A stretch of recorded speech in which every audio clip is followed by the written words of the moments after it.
Meat. It's central to the lives of billions of people. It's part of our history, our culture, and our traditions. But how much longer can that go on? The world is waking up to an environmental crisis. Across the planet, we consume a staggering 65 billion animals a year. Everything in my body is saying this is wrong. And the latest scientific research is revealing that meat production has become one of the biggest threats to our environment. Without the Amazon forest, the life of human beings are under threat. I'm Liz Bonin, a wildlife biologist. Oh my God, it's looking straight at me. I've eaten meat my whole life, but the more I learn about our planet, the more I question how we treat it. This is as serious as it can possibly get. On my quest to uncover the truth about meat production's impact, I'll discover some of the most disturbing examples of its effect on the environment. It's their problem, it's my problem, it's your problem, it's a planetary problem. I'll visit places I never imagined would be affected by meat production. This could be the last time I actually see an African penguin with my own eyes alive.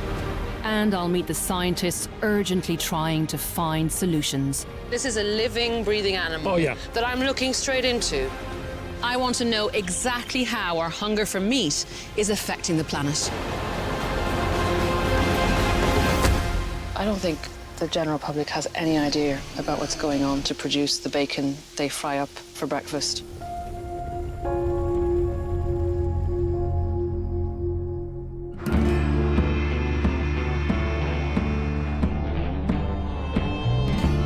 I'm starting my journey in the country where people eat more meat than anywhere else on Earth, the USA. Saltgrass, steakhouse, roadhouse, steaks, ribs, steakhouse, steakhouse, steakhouse. Welcome to Texas. And look at that. Free 72-ounce steak if eaten in 1 hour. That's just mad. 2 kilograms of steak in one sitting. I mean, that just goes to show how deeply ingrained in the culture beef farming is. They even make a competition out of it. To satisfy that hunger for beef, America produces over 10 billion kilos of it every year. And most of it comes from factory farms known as feed yards. I'm meeting the boss of the Wrangler feed yard, Paul Defour. Might you be Paul? Hello, Liz. Hi. How are you doing? Good, how are you? This feed yard is the size of 250 football pitches and is just one of 10 that Paul oversees. Cattle are brought here from other farms across the country to be fattened up for slaughter. So how many cows on this feedlot? This particular feed yard's about 50,000 head. 50,000? About 50,000. We'll have 2 sets of cattle in it throughout the course of the year, so that'll put a little over 1 million head of cattle through the combined 10 feed yards. That is a huge number. That It is. makes my head swim. Yeah. Per year. How long do they stay in this pen? Generally stay with us about 6 months. They're happy and like to play just like any other animal. I have a classic view of a herbivore out in an open space, so I'm struggling a little bit to understand how you can, Well, even if how they you know were in they're an happy open- and I can tell content. you, they like to be in groups, they like to be close, they like structure. So, yeah, how do we know they're happy? You know, we know cattle. Intensive farming raises grave concerns about the conditions the animals are kept in, but it's how 2/3 of the world's meat is farmed. And aside from concerns about welfare, there is another big problem with all farmed cattle, including free-range cows. They produce vast amounts of a greenhouse gas that warms our planet. So what's going on here, Paul? It's enough of an issue that this feed yard has a research pen to monitor emissions. So this is an experiment to study greenhouse gas emissions. What are the sources of those emissions on a feedlot like this? Cattle have a unique anatomy that allows them to ferment the food that they eat. And a byproduct of that fermentation is methane. That's why they're a little bit different than other species, because when they burp, it's actually a burp, throughout the day and chew their cud, as the old saying goes. That essentially results in methane production. So they're burping methane gas. That's right. Methane is an extremely potent greenhouse gas, almost 30 times more powerful than carbon dioxide. Over the course of a year, the burps from a single extra cow heat the planet as much as burning around 600 litres of petrol. Giant feed yards like this produce vast amounts of methane. But by feeding the cows a diet rich in corn and chemical additives such as antibiotics instead of grass, Corn, fat, glycerin, liquid fat. they fatten the cattle up more quickly and reduce methane emissions per kilo of meat produced. What you're seeing here is 60 years of progress that has allowed us to do more with less. But by rearing cattle in this way on such a vast scale, farms like this make beef cheaper and much more available. What motivates us is to produce food and protein and make it as accessible as possible. On average, every one of these animals will yield about 600 pounds of product. Across all 10 of our feed yards, there'll be a little over 600 million pounds of boneless red meat. That's a lot of meat. It is a lot of meat. There's a lot of people. In the last 50 years, the global cattle population has increased by 400 million. There are now 1.5 billion cows on Earth. Together with all other livestock, the meat industry now produces more greenhouse gases than the running of all our transport, cars, planes, freight and ships combined. As the number of cattle escalates, so do other livestock populations. In the last 50 years, pig numbers have doubled. And the number of chickens has increased 5-fold to more than 20 billion. It's resulted in a colossal amount of an inevitable byproduct: manure.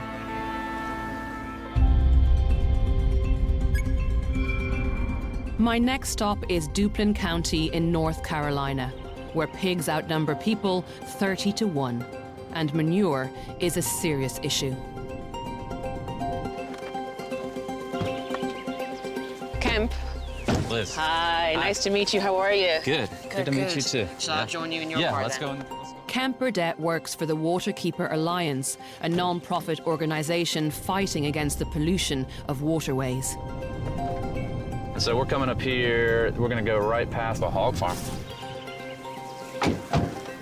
How many pigs would you say this particular establishment has? I would say 7,000 range here. That doesn't seem possible. 7,000 pigs produce a lot of manure. It's flushed out of the barns into huge open-air lagoons. That first pipe, you can see the waste kind of pouring out into So that's the lagoon. just pig manure? Right. And what's in that manure and in that urine that concerns you the most? There are antibiotics, there's bacteria, there's E. coli, there's Enterococcus. There are nutrients like nitrogen and phosphorus in very high amounts. You're And looking then over your that- shoulder. Why are you? Well, I heard a car. I just wanted to make sure. Does this get dodgy sometimes? It gets a little dodgy. Okay, let's go. Pig farming here is big business, and some farmers don't like attention being drawn to the way their manure is disposed of. When lagoons get too full, farmers typically spray the manure onto the land. To give me an idea of the effect this is having, we're taking to the air.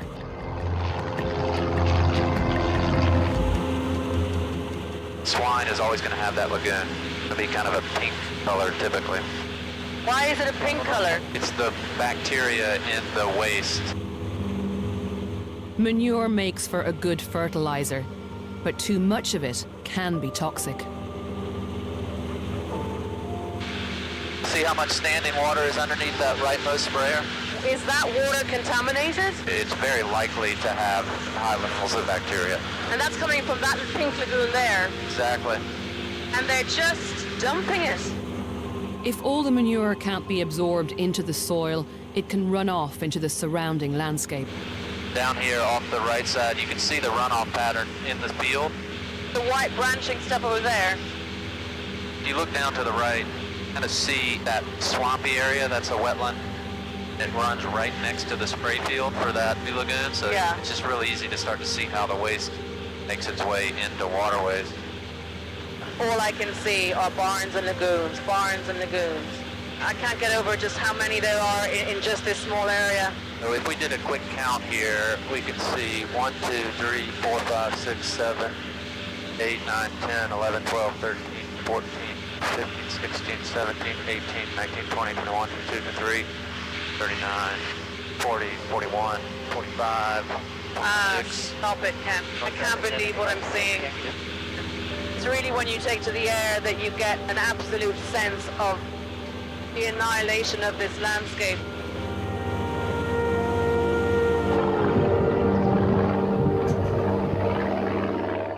Over time, the pig waste drains into river systems, bringing with it a host of chemicals and dangerous bacteria. So what are you looking for in these samples? We're specifically looking for E. coli bacteria. And we've been sampling in this stream for, I guess, about 8 years now. You know, like if we go back and look at results, the maximum amount of bacteria you can have in a water body and it still be safe is 200 colonies of that bacteria, of fecal coliform, per 100 milliliters of water. We got 23,000 in this sample, 21,000 greater than 60,000. In this case, the equipment maxed out at 60,000. We don't know if it was 61,000 or 161,000, but we just know it was greater than 60,000. The maximum that's allowed is 200. 200. 60,000. That would basically turn this into like an open sewer. People don't know how big the problem is and how much waste these things are actually generating. They just go to the supermarket and they buy their bacon. And we all do. We're all responsible, but we don't give it a second thought. And I tell you what, being in that plane with you today hit me like a ton of bricks. Farmed animals around the world produce 3 billion tons of manure every year. UK meat farming is not as intensive as in America, but it's still the cause of serious pollution incidents on a weekly basis. And once manure gets into the waterways, it continues to act as a potent fertilizer. As it flows down rivers and into the sea, it fertilizes algae and can turn it into thick, toxic carpets called algal blooms that can kill wildlife. As the algae rots, it also starves the water of oxygen, creating what scientists call dead zones, where nothing survives. There are currently hundreds of damaging algal blooms and dead zones around the world's waters, caused by manure and chemical fertilizers, including in the seas around the UK.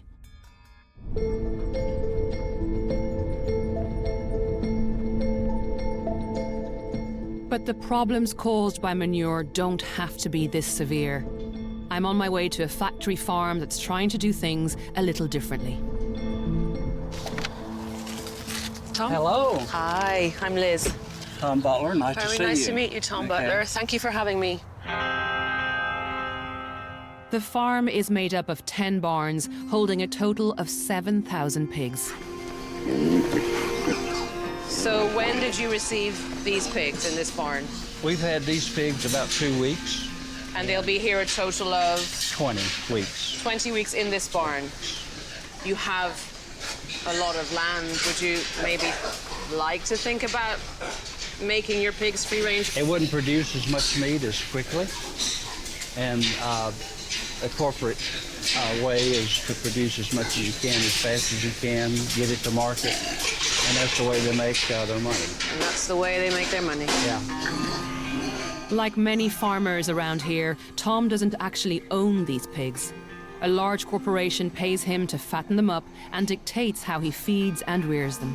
So feces runs through these slats. Yeah, all the manure is kind of trampled through the cracks. How much manure do all of your barns produce? Between 9 and 10,000 gallons of waste per day. Per day? That's a lot of waste.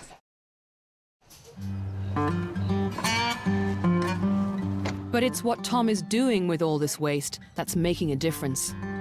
Well, immediately I can see that it's covered. It's the first covered lagoon I've seen. How many litres of manure is under that cover? If you'll translate that to gallons, it's 6 million gallons. 6 million gallons of pig manure. Can we stand on it? Yes. I may slide down with these leather boots on, but you can pick me up. Don't slide. Do you want me to hold you? I'll hold Yeah. you if you hold me. That's gonna Okay, work. we're good, we're good. Talk me through why there's a cover on top of a lagoon. We had some issues with community people talking about odor. Yeah, we felt like it was our responsibility to do what we could to lessen the impact. So we ended up with a covered lagoon and a lot of happy neighbors. And I presume a cover like this also prevents breaching, overflowing. You are not allowing any of your lagoon manure to end up in the waterways because of this. That's correct. And there's another benefit to Tom's system. As manure breaks down, it generates methane. By covering his lagoon, Tom stops that methane from getting into the atmosphere and contributing to global warming. Instead, he harnesses it, producing biogas. Mother Nature does all the work. She produces the methane under the cover, and we just burn it as a fuel, just like you do gasoline in your engine. So you're using the methane as power Yeah, just that simple. from the Yes. pig manure. Yeah. In about 3 months, we can make enough electricity to furnish the farm for the whole year, and then we sell the rest of it back to the grid. To power how many houses would you say About 50 is what they estimate that we can serve a year? a year. That's Yeah. extraordinary. I'll agree. Yes. You'll agree. Tom's investment is paying for itself. In Europe and other parts of the world, more farmers are starting to harness methane as an energy source. But so far around here, Tom remains one of the very few. Why isn't everyone doing this? That's a good question. Do you think that this industry cares about the environment, is concerned about what they're doing? That's the conclusion I have to come to, that they will not, are not going to change. When I first got here this morning, I knew I was meeting a farmer who was trying to make some changes to this, intensively farming meat like this, but who ultimately was still part of the problem, and I was bracing myself for how difficult that was going to be. And now I'm coming away with the realization that he's this tiny cog in a huge wheel, this juggernaut of an industry that doesn't seem to be willing to change quickly enough, no matter what it's doing to the environment. And how do you go about fixing something like that?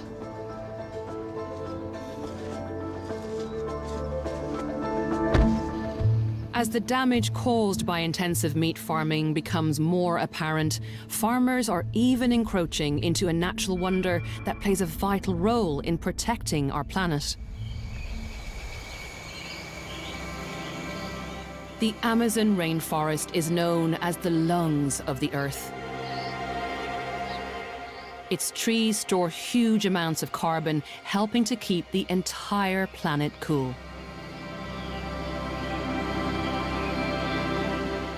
This precious ecosystem also influences weather patterns across the globe. But Brazil, home to 60% of this rainforest, is now also home to more cattle than any other country on Earth. Over 200 million of them. It's the world's biggest exporter of beef, and it transports thousands of tons to the UK every year. As farmers seek out more land to graze their cattle, they're heading even further into the Amazon.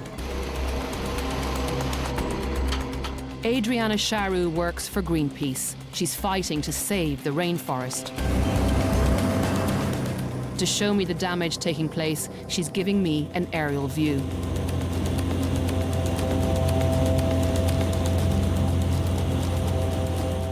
Very soon, I see the impact for myself. There's no forest here.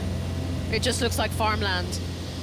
How much of all of this cleared land used to be rainforest? Everything was Amazon here.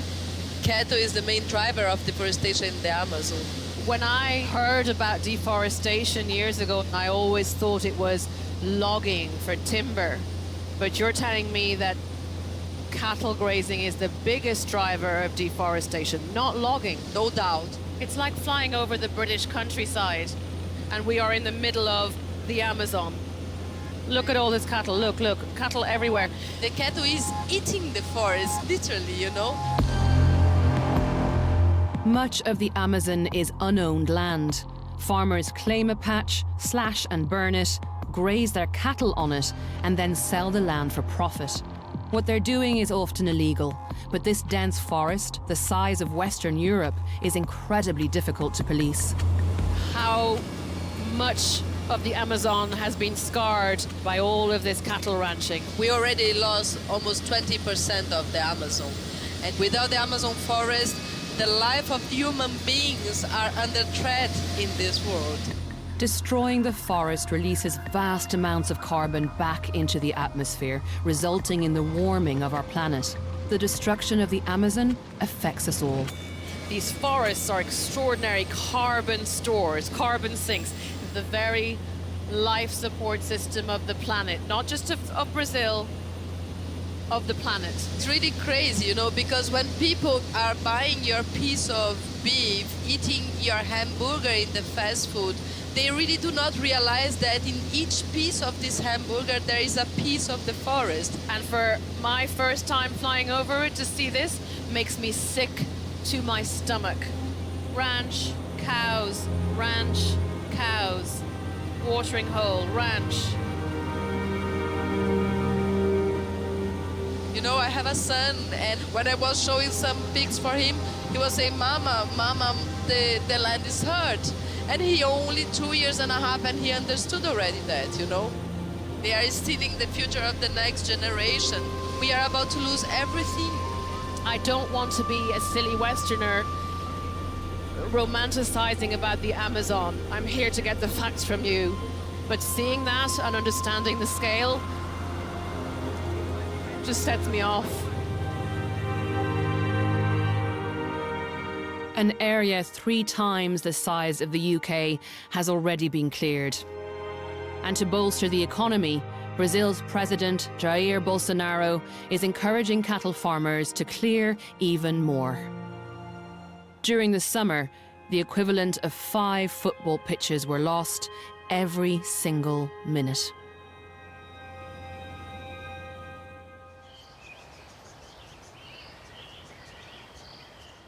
The first to suffer is the wildlife. This rainforest is home to some of the world's most magnificent species, from the jaguar to the wakari monkey and the giant otter.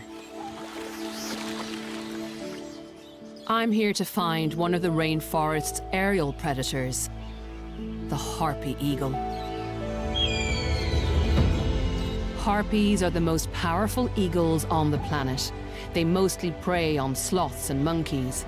As top predators, they influence the entire food web, but they're also affected by how well their prey is faring, a perfect indicator species of the health of the whole ecosystem. But as the rainforest is being cleared, their future hangs in the balance. I've joined Professor Everton Miranda, a scientist studying how cattle farming is affecting harpy eagles. He's brought me to a small patch of forest surrounded by pasture. You do that with such ease. Everton has found one increasingly rare harpy chick and needs to monitor its health by placing a camera in its nest. I'm heading up the tree with him, but it's only safe to climb if the chick's parents aren't home. What happens if the parents come back? Well, they will perch nearby. It's very unexpected that they would attack us.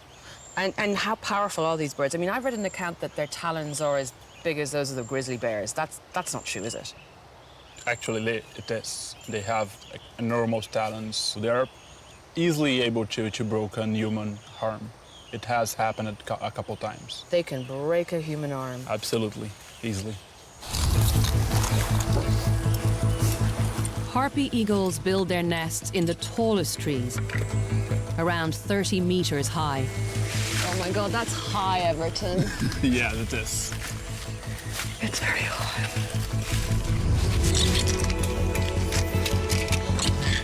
Very good. Oh my God. The female is back. She looks relaxed. But what if she decides she doesn't like us in her tree? She may attack. Oh, sweet Jesus. She knows we're here for sure. She's looking. Yeah, she'll vocalize a bit if she's pissed off. For now, the adult harpy seems relaxed enough for us to continue the climb. And as I get higher, I can see just why these birds are in trouble. I see cows everywhere around this patch. When you're down there, you think you're in the middle of the a forest. but it's not forest at all. It's not forest at It's all. just degraded land. Oh my God. You've seen it? Yes. Oh my God. It's big. It's looking straight at me. Oh my God. And mommy is calm. Mommy's okay? Mommy's calm. I think it's the most beautiful thing. How old is this chick? 4 months. So 2 months more, she'd be learning how to fly. Look at the size of her talons. And she's just a baby. It's almost like she's showing off with the feathers in the wind. Being beautiful. This chick's parents need to feed it around 2 animals every week. But many of the animals that harpy eagles hunt have been lost as the forest has been cut down. So the prey base here is decreasing. Is this one going to survive? Yes, because we are here to make it survive.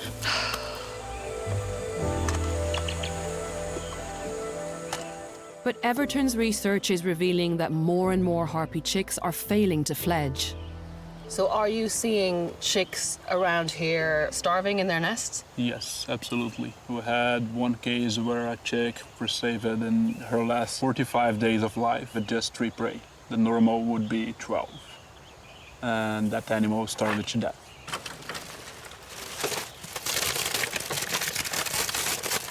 Oh, it's just bones, it's just... How old was it? 6 to 7 months old.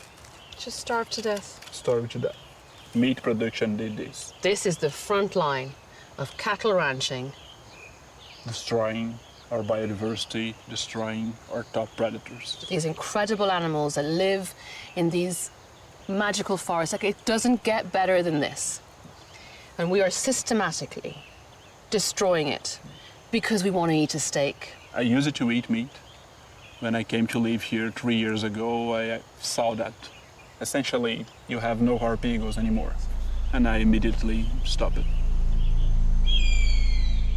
But meat production's impact on the natural world extends even further. Every year, we consume around 40 billion animals from factory farms, and they all need feeding. A third of the world's cropland is used to grow food not destined for humans, but for animals. Turning what was once wild land into massive monocultures, vast fields growing one single crop, is affecting the very foundation of life on Earth. Brazil is one of the world's largest suppliers of animal feed, and most of it is grown in the Cerrado region.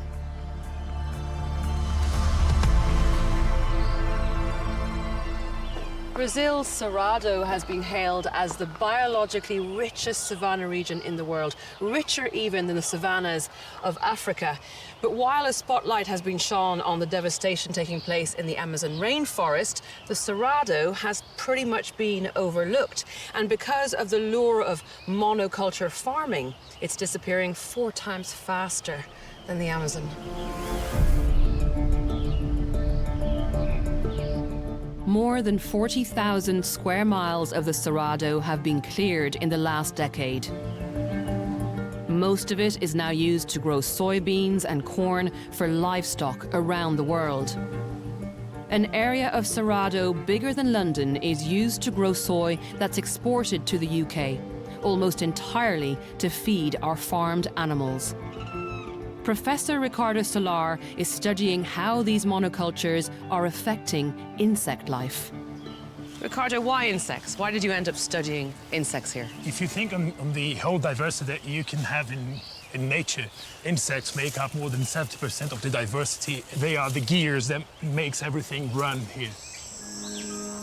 Insects play a crucial role in keeping our natural world healthy. They're essential for breaking down dead vegetation, aerating soil, dispersing seeds, and pollinating plants. A huge variety of species also need to eat insects to survive, from reptiles, fish, and birds to hundreds of species of mammals. Take out the insects, and every species above and below them in the food web will be affected. Ricardo has been monitoring how insect life in wild patches of the Cerrado compares to farmed areas by setting traps. So here's the first trap. Talk me through the setup of the trap. What's in the inside bit? Well, that's the funniest part. One of the baits that we can use is poop, human poop. Human poop? Yeah, Whose poop did you use? well, mine, of course. Stop it. Oh, Ricardo. The thing is that it's hard to get wild poop. That's This is- dedication to the cause right there. Yeah. Lured by Ricardo's homegrown bait, the insects fall into soapy water.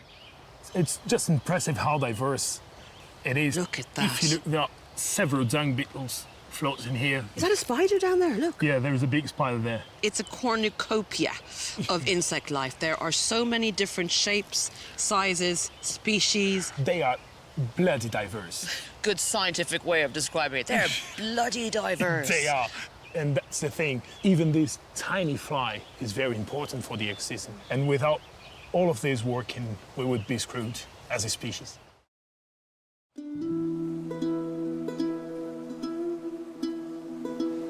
To show me how monocultures covered in fertilizers and pesticides affect insects, Ricardo has set another trap, this time on the edge of a field growing corn for livestock. Here is the same trap that we saw in the forest, same bait, everything is the same. So it's just flies. We have a great amount of animals if you count them, but all of the same kind. Just 3 different types of fly.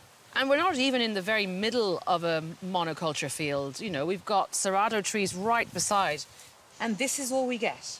That's exactly the thing. The diversity is completely vanished from this place. So look, we need to grow food. We need to feed people. We need to feed people, but the main problem here is having to spare such a big chunk of land just to feed cattle, pigs, and chicken. 40% of the world's crops are being fed to livestock rather than being used to feed humans. The trouble is, if we feed crops to animals, the meat we produce feeds fewer people than if we just ate the crops in the first place. If instead we used that land to grow a variety of crops for ourselves, we could feed far more people. So instead of eating this corn directly, if we feed animals to then eat the animals, we need much more land to get the same amount of food. So it's an incredibly inefficient system. It's a very inefficient system, And this impacts not only here, but everywhere, yeah. the whole planet. If you don't protect biodiversity, we will not be here anymore. And it's their problem, it's my problem, it's your problem, it's a planetary problem.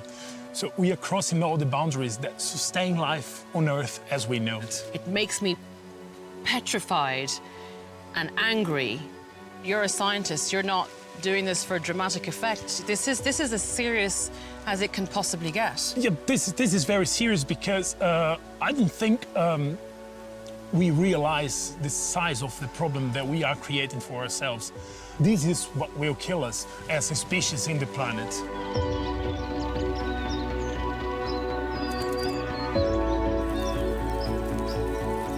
Around the world, thousands of species are going extinct every single year. And many of those that remain are now threatened. About a third of biodiversity loss on our planet is caused by farming animals.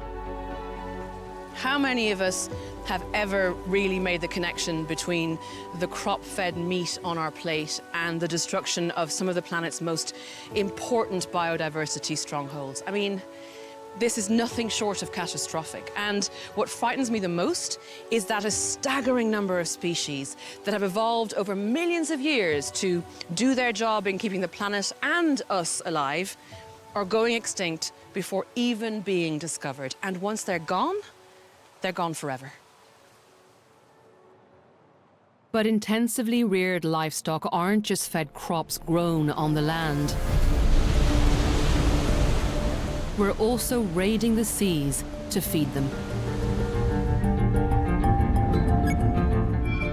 I'm on my way to South Africa to see just how far-reaching the impact of our hunger for meat has become. I've come to find out about an animal that's bearing the brunt of the meat industry's impact on the marine environment. So we've just left Cape Town behind us, and then over there is Robben Island, and that's where I'm heading. Robben Island is best known for being Nelson Mandela's prison home during apartheid. But it's also home to some very precious birds, African penguins. In the wild, they can only be found in South Africa and Namibia. And today, they're endangered. Hello, Hi. nice to meet you. Nice How to meet are you? too. We're just gonna go to the other side of the bush. I've joined Dr. Kata Ludinya and Andile Mdaluli. They work for SANCOB, a conservation organization that rescues coastal birds. I mean, I have to admit, I'm walking around here expecting a penguin colony, right? Lots of penguins, but they are very, very scarce. It's actually a little bit like a treasure hunt to find them. 20 years ago, South Africa still had 50,000 breeding pairs, but now currently we have 15,000 and the numbers continue to decline. That's astonishing.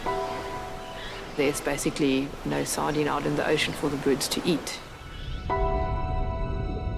Sardines and anchovies are the main prey of the African penguin. But there are barely any left here. They're being caught and ground down into a protein-rich powder called fish meal. Around the world, almost 4 million tons of fish are turned into fish meal to feed livestock every year. In the UK, it's fed to some of our pigs and chickens.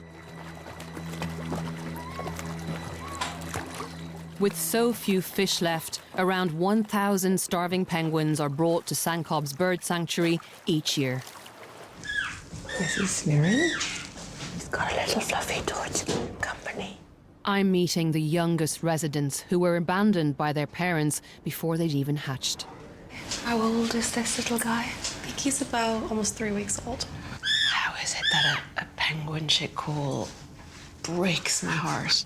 I don't have this reaction with human babies, you know. It's only animal chicks.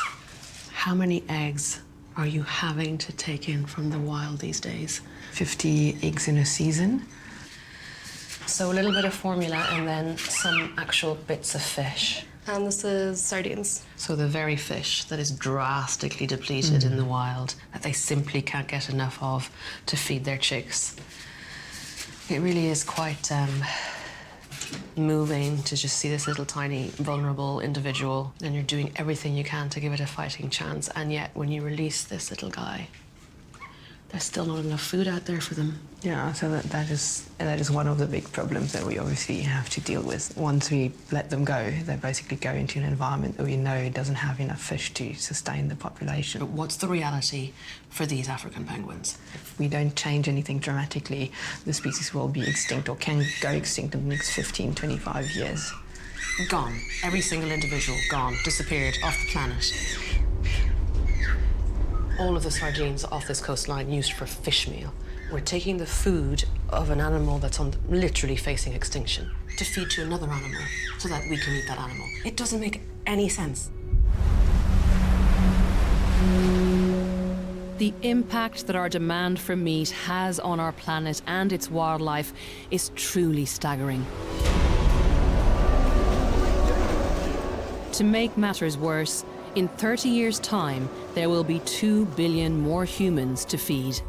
And as people in the developing world earn more and livelihoods improve, they'll want to eat more meat.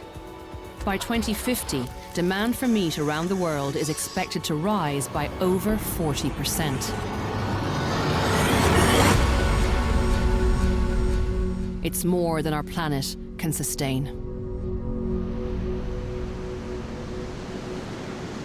Unless we do things very differently, the impact the meat industry has on our environment is only going to get worse. As demand increases, so do greenhouse gas emissions, so does pollution, so does the destruction of biodiversity, which leads to one very obvious question: should we just stop eating meat?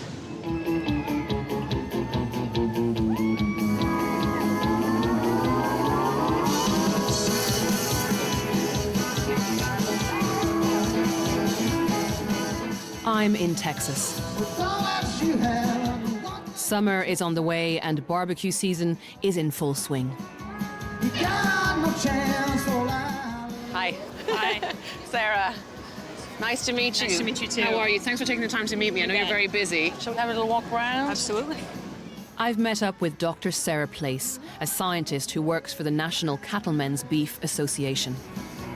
I want to know if someone from the industry thinks it's time to cut down on meat production. So a lot of leading scientists are saying if we reduced our meat consumption drastically, we would use less land, we would use less water, there would be less pollution, the planet would be healthier. Human beings want to eat animal source foods. We have a growing population. These things are true. As people get more income, they will consume more animal source foods. And I know there's so much noise about this dietary change topic, but trying to change the individual behavior of millions or billions of people, I see zero evidence that any of that is going to happen. But considering what we are facing regarding our environment, surely something fundamental has to happen. With respect, I reject the way you frame the whole thing. I don't want to live in a world where we dictate what people eat, right? We have to have freedom in my opinion. Regardless of what's happening to our environment? Regardless of what's happening to our environment, yes, we as experts cannot dictate what we might be able to do somewhat better in order not to face a climate catastrophe. Because I reject the premise. Those predictions of future catastrophe almost always discount human ingenuity to get better. And I'm a big believer in people and that we can get better. So are you basically saying that science and technology is what's going to get us out of a potential environmental crisis when it comes to livestock production? I'm offering you a vision that is not saying status quo is perfect, but also I'm rejecting the very negative worldview that we can't get better. We've made a lot of progress. We can continue to make progress, right? It's about applying science. As a scientist, I had to be positive on that, right? That we can do it. The industry also argues that the economic impact of a world without meat would be colossal, that millions of people would lose their jobs. And in many parts of the world where food is limited, meat can be a vital source of nutrients. But considering what I've learned, it's clear that something has to change. I've been left frustrated by that conversation, you know. Honestly, I think what I was hoping for was an acknowledgement that the industry had to at least reduce production. And then you walk around here and you quickly realize that a lot of people simply wouldn't dream of giving up meat. So now what's the answer?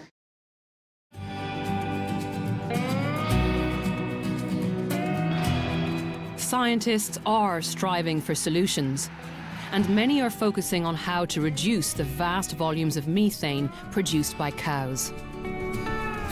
Basically looks like a dairy farm right in the middle of a uni campus. I've come to the University of California in Davis, home to one of the leading animal science departments in the world. Ed? Hi. Hello.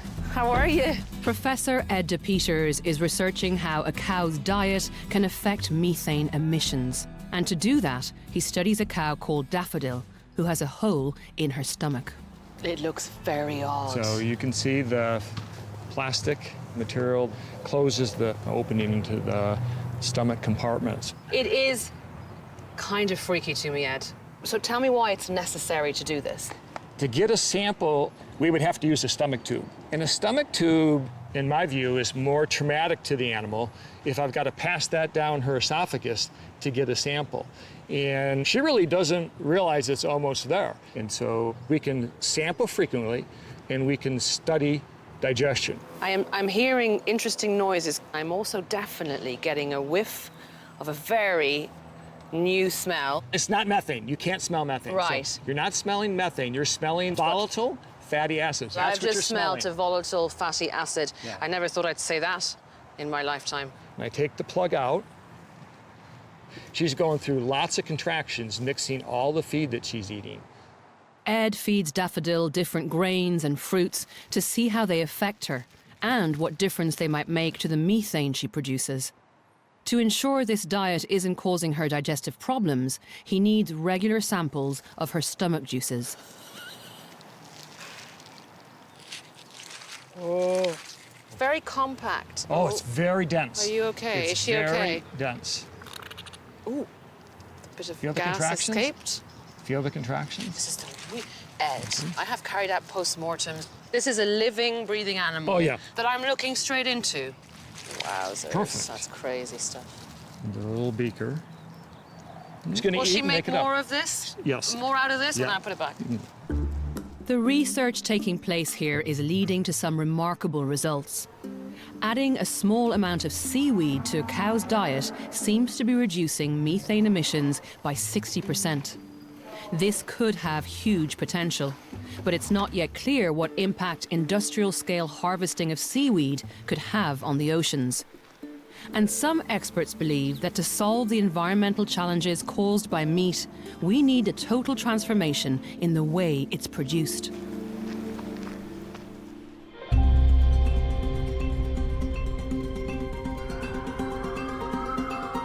I've come to San Francisco. Scientists here are working on a solution they believe might change everything. And they're not based at universities. They're working for tech companies. Doesn't get much more urban than this, does it? Not an animal in sight, far less anything to do with farming, but in the future, most of our meat could come from a place like this. Vitor. Hey. Hi, Liz. Nice to meet you. Thanks for seeing me today. Welcome to Just.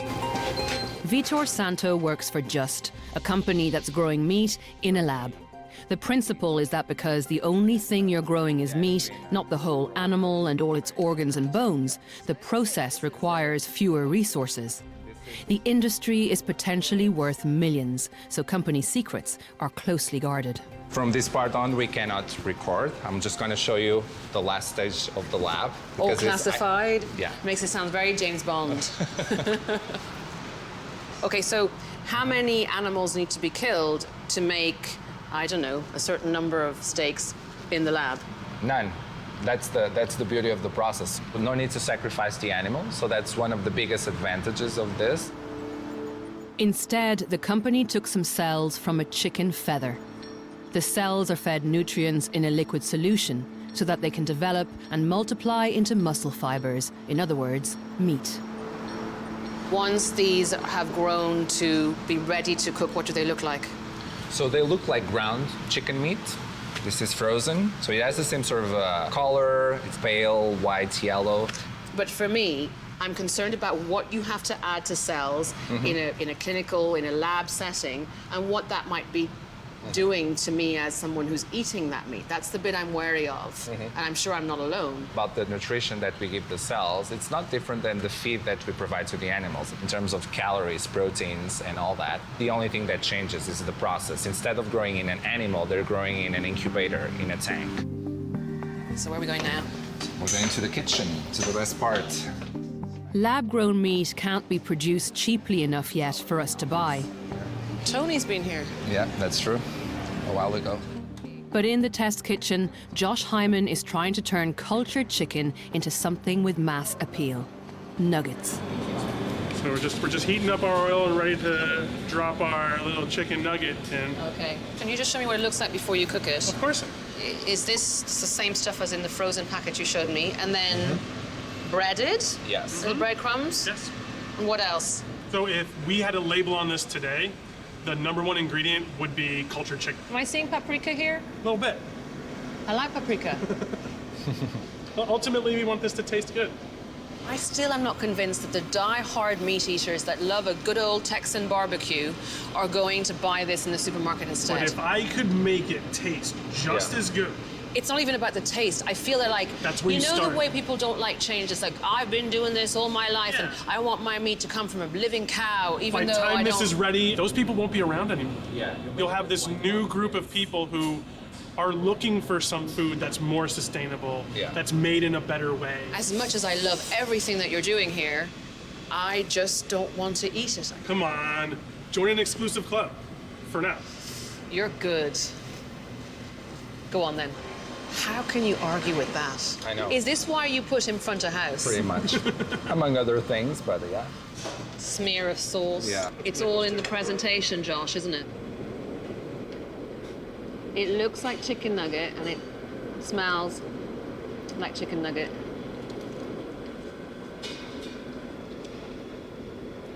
And the taste? I wouldn't know the difference. Have I just tasted the future, lads? Yeah. The future is now. This technology is promising enough that some of the biggest meat companies in the world are now investing in cultured meat. It's pretty incredible that we've reached a stage where we can produce meat in a Petri dish. And maybe this could be the solution to our meat problems in the future. But frankly, we just don't know how scaling this up could impact the planet. And you know what? I would just love it if instead of manipulating and changing nature, if just for once we stepped back and took a fundamentally different approach to how we solve the environmental problems we've caused.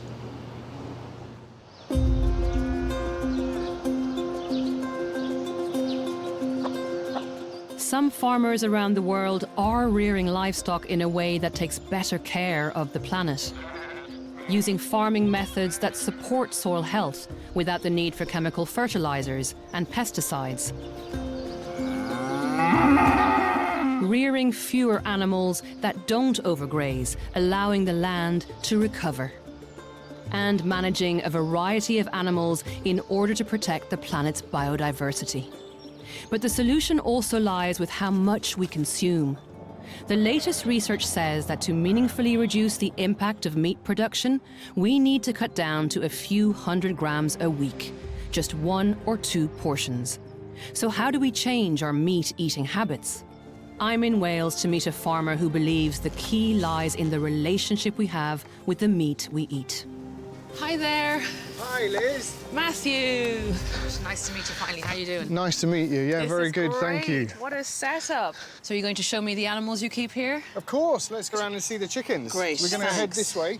Matthew Watkinson set up this small farm in Pembrokeshire with his family because he wanted to produce food in a different way. There's 50 chickens in here, so we're only a little flock. You coming out, guys?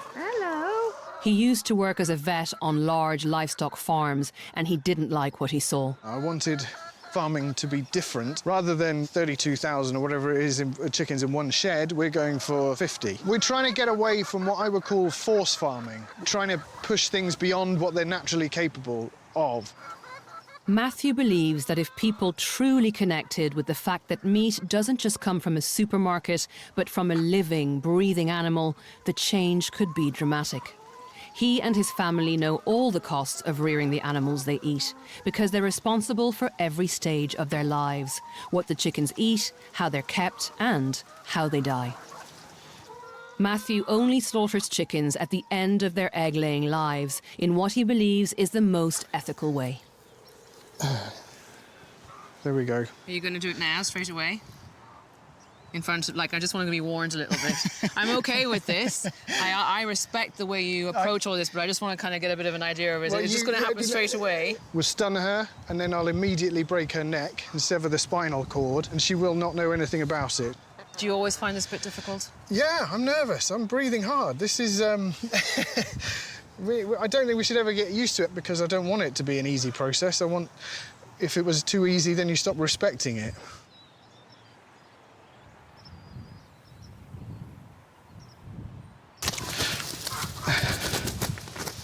And that's it. Done.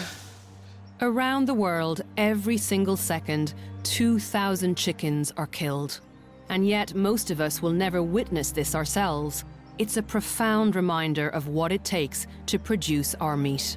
Because we have done this, and because we've connected with the process in this way, we eat less meat. That is what lies at the heart of the problem for me, having seen what I've seen, is this complete disconnect with the process that goes into putting this chicken on your plate. Meat is a packaged product rather than Yeah. an animal that had to be killed by someone for you to eat.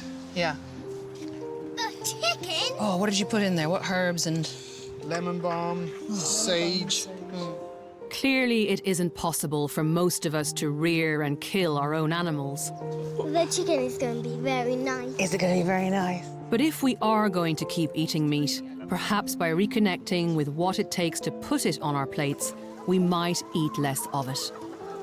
Whatever your personal views about eating meat, I really respect what Matthew and his family are doing here. Industrial production of meat has turned animals into just another commodity on our supermarket shelves. And along the way, we've completely lost sight of the real costs associated with that.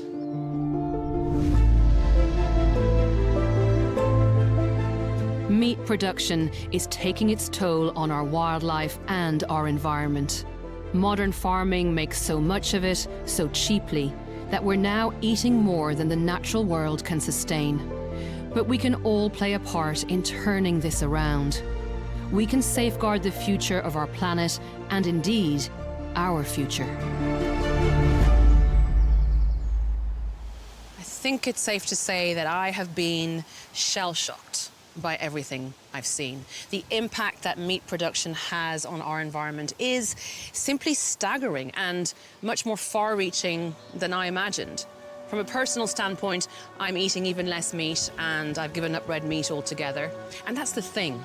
Amidst all the bad news about the damage that our modern world is causing to our planet, this is one problem we can all do something about. We can each decide what kind of relationship we want to have with the natural world. Every day, with every meal, we can choose where our meat comes from, how much of it to eat, and even whether to eat it at all.